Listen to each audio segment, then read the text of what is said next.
Hi, I'm Pastor Brian Richard from Brookridge Church in Plover, Wisconsin, and I have a question today from a listener. What advice can you give parents with children at home during the current crisis? This is an excellent question, and it allows me to talk about the importance of the parent-child relationship just a little bit. But I actually think this is a great opportunity for parents. Right now is a great opportunity to show your kids that even though we can't go to the church building together on Sundays, we can still worship and learn and sing and give. And they learn that by watching you. Remember, it isn't the church's responsibility to train your children. It's yours. You are their primary teacher. I often suggest that parents follow the Deuteronomy 6 approach, which I'll read for you. It's Deuteronomy 6, chapter 6, verses 5. And we'll read to verse 9. You shall love the Lord your God with all your heart and with all your soul and with all your might. These words which I'm commanding you today shall be on your heart. You shall teach them diligently to your sons and daughters, and shall talk of them when you sit in your house, and when you walk by the way, and when you lie down, and when you rise up. You shall bind them as a sign on your hand, and they shall be as frontals on your forehead. You shall write them on the doorposts of your house and on your gates. Now, of course, this was written to the children of Israel, and some of them took that very literally and still do. But what it means for us is we need to model that behavior in our homes. Model worship together. Talk about the message. Ask them questions. First of all, watch it together as a family. Read scripture together. Pray together. Sing songs, your favorite songs together. Talk about giving and how maybe you're doing that. Share with others. And loving other people, and have a lot of fun together. See, a lot of life is modeled. Your kids really need to see it lived out in you, the parent. Have those kind of conversations with them. Teach them that we are the church as individuals and families, and they can share in different ways with family and friends. But there's three really important truths I want you to always remember in terms of parenting. Number one is this: the stronger your relationship with your child, the more likely they will embrace your values and beliefs.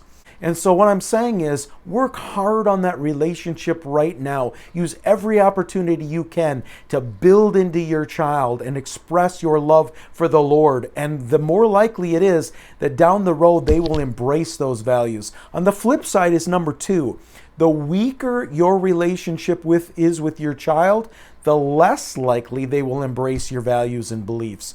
So the weaker that relationship, that bond, the less they see right now in you, the less likely that they will embrace Christian values and beliefs down the road. And number three is tension and stress and difficulties along the way are normal. Those are normal behaviors. You know, I've been asked many times over the years by parents about raising godly children. And I'd like to express to everybody that you understand there are no perfect parents.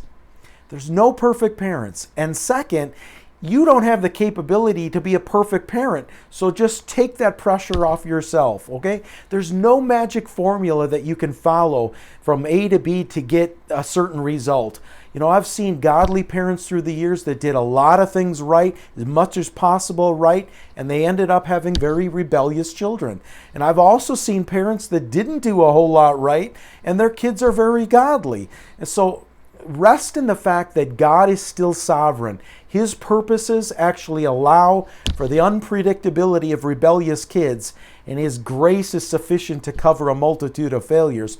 But in saying that, we as parents do have a big responsibility to create an environment of love and truth that gives your children the greatest possibility to respond to God.